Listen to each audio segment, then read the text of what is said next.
Hello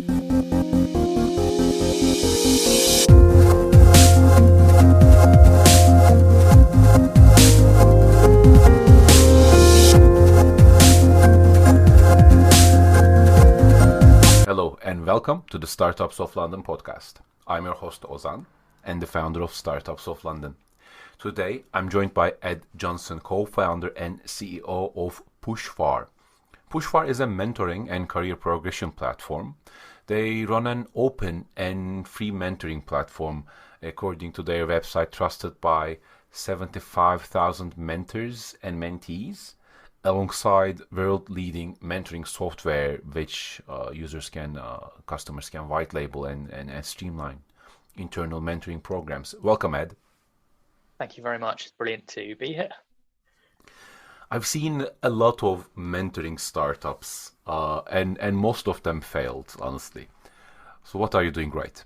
I think the main thing is that we're actually offering both a B2B and a B2C side of the business. I think a lot of startups in the mentoring space will just focus on B2C and building that community, which in itself is great, and I think there's definitely a need for it, as we've seen, but that's not generating any revenue actually. And the ones that do ask for money, I think people are hesitant to pay for mentoring. I think mentoring should primarily be free as a starting point, where actually there isn't any hidden agenda, where an individual is just sharing their knowledge and skills to help someone else.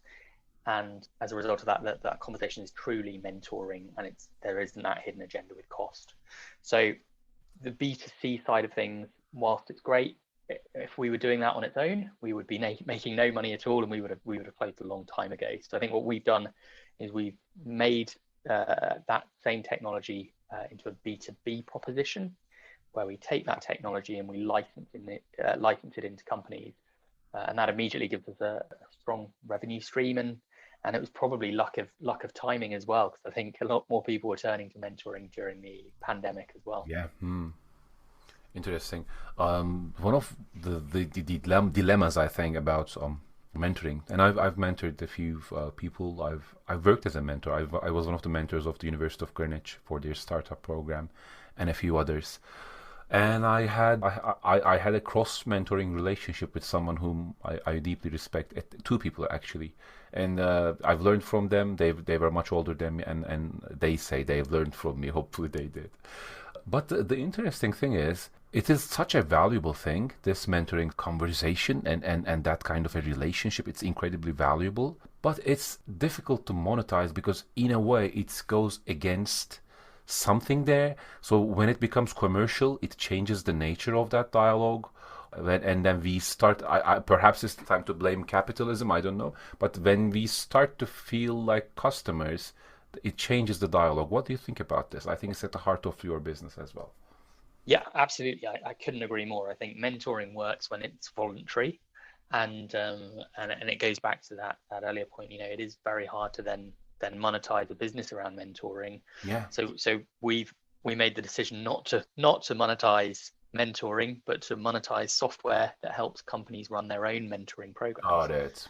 So that's perhaps what you are doing right and different to other businesses. Rather than try to monetize mentoring itself, you're a product-centered software company who just happens to have been focusing on the need of mentoring and the people around that. Is that an accurate way of portraying that? Completely, absolutely. And it's about, for individuals, giving them access to free and voluntary mentoring at any time. And that doesn't generate any revenue for us. So that in itself would not be a good business model, but it does help with brand awareness, and it helps make mentoring more accessible to everyone. And then we license that technology into companies that want to run their own internal programs and don't want to have to manually match 100 or 500 employees with the right mentor or mentee for them internally. So yeah, that's how it works.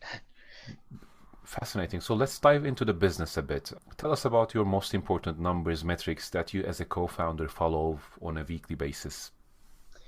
On a weekly basis, it's got to be revenue for us. As a SaaS company, it's that annual recurring revenue, and we have sort of 12-month contracts as a standard. So we look at annual recurring revenue, but we also break it down to monthly recurring revenue as well.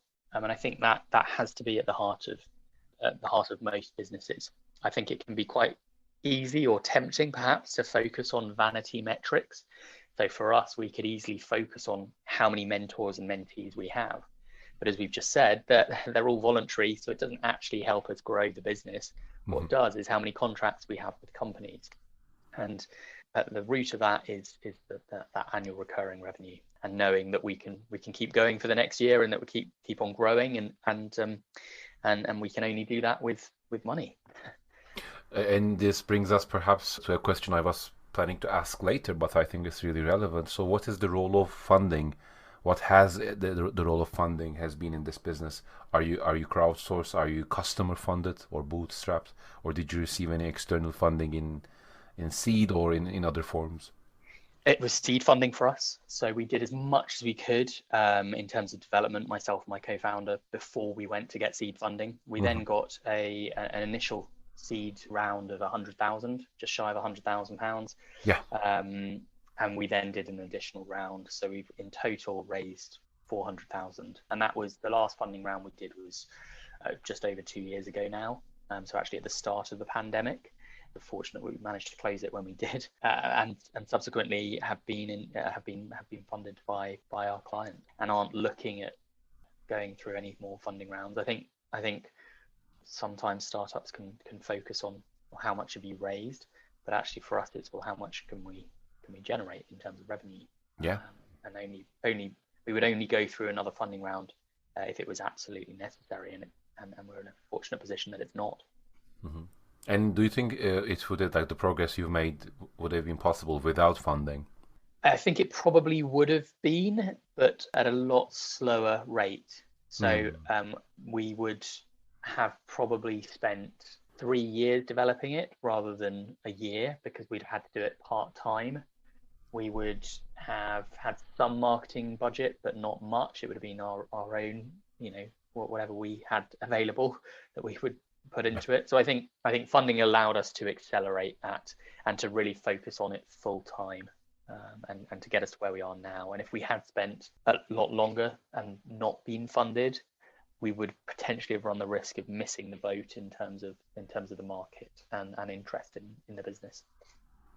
Timing is key indeed, as with any business, especially with technology businesses. The whole premise is you can move fast, so you can have a bigger window of matching that timing, as opposed to bigger companies which take too long, and then it's too late for the opportunities, and then they kind of like play a game of catch up. I think in most cases, once a certain industry change, let's talk about agile, for example, when companies, large corporations, have consensus that this is a better way, then it's already been like 5 years, 6 years, 10 years. Startups or other companies had been using those kind of approaches and so on. And I think this applies to other areas as well. So that speed is critical, but still, like there's a factor of chance. And you said with the pandemic, the way people worked has changed. So how has that changed the business, and what was the role of luck or chance in the development, in the history of Pushfar? I think for us, yeah, you're absolutely right about the speed of larger organizations trying to catch up. For us, I think when we were starting to see real growth at the beginning of 2020, so before the pandemic, and then by March, or when the pandemic was really here, and we were starting to go into lockdown, that just accelerated it even more, because every organization was terrified of losing engagement of their employees. A lot of employees had never worked from home before. They were really concerned about their employees not learning to the same extent as they would have done if they were in an office environment. It was very new for everyone. And I think one of the best things that organizations could do then, and indeed still can do now, is make sure their employees have mentoring, make sure their colleagues are mentored, or are mentors to others, because we know there are benefits on both sides. And even as a mentor, you're going to get a lot back and learn as well. So, Mm-hmm. so a lot of companies were contacting us at the start of the pandemic saying, can you help us to run a mentoring program for our employees, who are now all working from home? So it was, I suppose, in that regard, lucky that We had got the technology built in time for the pandemic. Of course, we didn't know the pandemic was around the corner, but timing played a big part in sort of accelerating growth even more. With this whole shift that has happened, people are not in the offices anymore. We're all working from home. Or some people have gone back to the office, but still, like things have taken another um, tangent there as well. I think because it became more international, and as a result of that, that became a secondary almost factor that pushed everything towards remote as well. I find myself working with people all around the world now, rather than just UK, London, and a single geography. Of course, there used to be elements of working with people internationally, but not at this scale, and it wasn't this big, I think, in that sense. And that has created the dynamics, I would think. Especially, we are in a way re-engineering and reimagining which conversations were useful in the physical workplace, and then we are trying to replicate them with digital formats. This is good, I think, in the sense that this gives us an opportunity to a clean slate to experience, and that's always good for innovation and productivity, rather than trying to move the needle or like turn the direction of a large oil tanker. So, and a clean slate gives a lot of flexibility, and one area is definitely mentoring conversations. I ran into this startup, this product. I think it was called Gather Round, and I don't know if you've heard of it. I thought that was interesting because it is essentially a facilitation game slash tool that enables people to have a conversation with each other when they are working remotely, which is something that usually happened organically when people were in the office. So what other areas do you think are not addressed in the current, so what conversations that can be facilitated by software are not happening that could be potentially useful, helpful, or productive for people working remotely? I think the primary one is that the people who are working remotely end up in a bit of a bubble where they will talk directly to their line manager and their direct reports and their team, but they're missing out on so much in terms of talking to colleagues in different departments and in different job functions and in different office locations, because when you're working from home, you switch on your laptop, you talk to your colleagues, and that's sort of it. You don't talk to anyone else. You don't overhear conversations that people are having, in the office kitchens or in a meeting where there are other people that wouldn't otherwise be there on remote working. So I think people miss out on learning a lot from what's going on in an organization, and miss out on learning about how different organizations work in the heart of them, I suppose. I think back to my first jobs working at different companies. I learned so much from being in an office environment. Not, and a lot of those things were not to do with my day-to-day work. There were things outside that. It was, looking at how a manager or a senior leader or even a CEO was handling certain situations and learning from those. And those are the things you just don't see or hear or pick up on if you're working remotely. Interesting. I was in a meeting yesterday. There were 20 people in that meeting, and then the flow of information is so one-sided. One person speaks, the other people listen, and you have no feedback. And not only that, you cannot see their faces because people have developed this habit of turning off their camera, so it's just like a audio call. I don't know if you're experiencing this in some organizations. And so you have no feedback if that person is listening to you, and it's kind of like a call of 20 people. And the more difficult thing is you cannot have conversations with the other people in that meeting. And I'm trying to imagine if that was a physical meeting, just on the way to there, coming into the office, there would be some conversations between people. People will sit down, and before the meeting starts, there would be a buzz in the room, and that's where people would be making jokes, doing some banter, and talking about business and, I don't know, personal stuff. So that is actually crucial. I remember reading from neuroscience and human psychology the role of gossip as like we think gossip is this bad thing, but it can be bad when there's I think malicious intent behind it, and sometimes there is. But gossip itself is much more than the negative thing. It's a way people share information about the culture, about the environment they're working with, working within, or living within. And we lack that. We don't have a tool for gossip. Do you have any suggestions for the organizations? How can we gossip better? Oh, that's a good question. Well, I think that going very briefly back to that first point you made, it's not just about having conversations, but one of the things we miss out on is non-verbal interaction. So you don't know, as you say, if someone hasn't got their camera on, or if you're not in a meeting room with everyone else, you can't see how people are responding. Their eye contact, who they're watching, what their body language looks like. All of those things you miss out on. In terms of the gossip side of things, I've not heard that, but that's really interesting. I know a lot of organizations try and push the idea of internal intranet systems, and I honestly don't think that those are very engaging. I don't think they're going to encourage that sort of behavior. But I think more organizations should try and get more people back to the office if the individuals feel comfortable with that, and or look at events that you can have, team parties or team drinks receptions, in the evening and things. What is it that people are missing about not being in the office? Well, it's probably not doing the work, because they can still do that at home effectively. It's probably the interaction. Well, then the answer is have a socially interactive afternoon or evening in a bar or a restaurant, or an away day, doing something fun as a team. Indeed. Mark Zuckerberg tends to think that has a bet in the other direction, where we will actually stay at home, but through the metaverse and these VR glasses, we will be able to do those kind of interactions, those unforced one-to-one interactions, rather than one-to-many, kind of like in the Zoom. I'm not sure if I buy into that. As someone who is working with people, whose product is mainly serving people connect with each other, in that sense, I think there is a similarity. What do you think about this?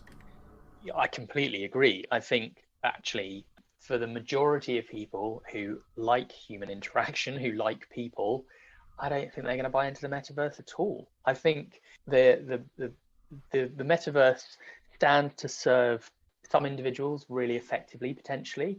Those people who probably are in difficult situations themselves, maybe they're in a small flat, they don't have a lot of money, and they lack friends, that they haven't been able to form friendships. I think for them, the metaverse is great, because it gives them an escape. It gives them the idea that actually they can be whoever they want in whichever world they want. But I think for a lot of people who like hanging around with people, they like their friends, they like the social interaction, I don't think they're going to buy into the metaverse. I think they still want to go out, they still want to interact, and for them the metaverse, I can't see that working at all. As an entrepreneur, what would you like to teach your 5 years younger self if he was in the room with you today? I think the first thing I would say is don't wait to do something. Don't put off the launch of a product or a platform or a technology, and in my case, Pushfar. Don't wait. Don't push it too far. And there will never be the right time, and you will never get the product or the service or whatever you're building as a business. It will never be perfect when you launch it. So don't wait for it to be perfect before you launch it. Just get it out there, and then build and iterate and evolve as it's launching, and as clients and customers are using it, because actually that's the best feedback you're going to get. There are some, and I've seen this firsthand, there are some startups that will spend years and years and years developing technology before they launch it, and by the time they've launched it, it's almost too late. And actually, no technology is going to be bug free. I think you only have to look at the fact that Apple release updates for the iPhone every couple of weeks with bug fixes to know that even one of the biggest tech firms in the world, if they can't develop a software that's bug free, what chance does a startup have? I think that's the example I'd always give. So don't wait for it to be bug free or completely perfect, because it never will be, and just get it launched. I agree with that wholeheartedly. It's such a complex thing to build a business, and people tend to underestimate it sometimes. But sometimes they think it's too difficult, so they don't just start it, which is bad. I agree with what you said. The best way to learn is to just do it. like rip off a band-aid, just do it, and you will make mistakes, and that's kind of the point. Now, you know what? So in my entrepreneurial journey, I think I'm in my sixth year now, and my thinking has moved to a way when like for me, the filter for some if someone is an entrepreneur or not is if they have failed. And I think the entrepreneurship really starts after your first failure. So you have a bet, you have an idea. It might be within the business, it might be another business. It really doesn't matter. But the first point when you are proven wrong and then you realize, okay, I have to learn and I have to adapt and I have to do this again. I think that is the point when you start becoming an entrepreneur. What do you think? Definitely, definitely. I think we all learn from mistakes that we make and from failings. And I think it, as you say, it's a real test of whether someone is a dedicated entrepreneur or not, because there can be a tendency if you fail to give up and stop. But actually, it's the people that don't, that will keep going, that will launch another business and try again or iterate what they've done that hasn't worked, that are really dedicated to entrepreneurship and are actually the ones that make a success of business. And I think the point around making mistakes and failing ties really nicely back in with mentoring that we were talking about earlier, because actually, if you can learn from the mistakes that others have made as well as the mistakes you've made yourself, you're Yes. going to accelerate your own career and your own startup journey so much more quickly. What's the biggest goal for Pushfar in 2022? The biggest goal for us is to keep, and it sounds like a terrible goal because it's the one we've had for the last few years, but just keep growing. That's a And good we've got goal. 100%. Well, there we go. I mean, yeah, It's it's a good not rocket direction. science. Yeah. Yeah, exactly. I mean, What's the growth has been 100%. so far? Can you share any numbers with us? So it's an insight for people, like perhaps in terms of percentage, if not in. So like Yeah, I don't know. Yeah, I would love to hear them. absolutely. So, the first year of the pandemic, revenue grew for us by about 700%. And that was when we really accelerated our revenue. And then last year, we had revenue growth of about 450%. The Um, 7x, 4x, good. yeah. Mhm. And so I think this year our target is 2x, because actually that's just the nature of it as it It's develops like and a more and more people. 60x growth over 3 years, in a Y- nutshell. Yeah, exactly. And yeah, for us as well, we're in a position as a startup where we are in profit now, which is I don't think enough focus is put on profit in startups. I think all the stories that you read about are companies that have raised X amount of money or companies that have, gone through Series A, B, and C funding rounds. But actually, well, it should be about, ultimately business should be about generating revenue, but making money and making a profit. And so I'm really proud that at Pushfar we are at that point now, and that has always been my focus in getting us to a position where we are self-sufficient. And I think that when a founder can do that, and when a business can do that, it just changes the dynamic of it so much. There is so much less fear Yeah. about what the future looks like. There's so much more stability at that point, Hmm. and there are therefore so many more opportunities as a result of that. And I think that should continually be the primary focus for startups. It shouldn't be about how much you're raising. It should be getting to a point where you are profitable. It doesn't need to be a big Of profit course, margin, of but it course. basically needs to be you are self-sustaining, self-sufficient, and then grow it from there. And this is just. I mean, I'll be blunt with this. Isn't it so stupid that somehow building a business has been associated with raising funds rather than making it Oh, profitable? This is just absurd. yeah, absolutely. I mean, the number of organizations that raise tens, if not hundreds of millions, and then fail, and you think, how could you do that? Why? I mean, surely you've got to have a solid product market fit Yeah, before you get the investment. And some companies don't seem to. They seem to raise loads, then work out what product they're building at that point, and that seems so backwards. it does. Yeah. And I think it's detrimental for the whole industry and entrepreneurship in general because it gets mixed up with themes, essentially themes or ways of thinking that can be described as either gambling or things like Ponzi schemes. Like, okay, I will invest in this, but there will be a Series A, a Series B, so the business will keep growing, and it will be dumped on somebody else. We don't know, we don't really care, but we've made money as the first or second or the third investors. So that's Yeah. why we're going to put in money.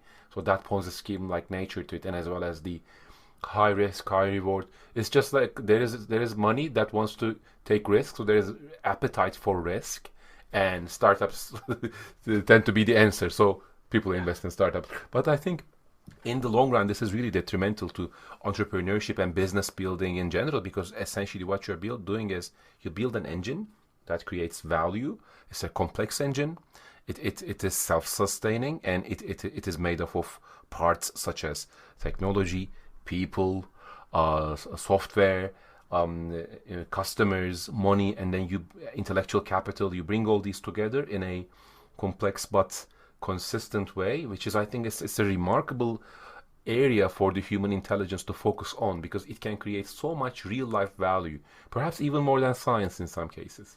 And it's a shame, I think, that the whole perception has shifted in that opposite direction. Completely, completely. And I hope that changes, and I hope it goes back to the way it should be. And yeah, who knows? I don't Yeah, want to end on a depressing note, but anyways, like I think the good thing is like companies like Pushfar and what you're doing is so remarkable, and I think that's kind of like the perfect example people should look as inspiration. You're not using funding as a vanity metric itself, but you're using it to accelerate the product market fit, and I think that's the best way to grow a business.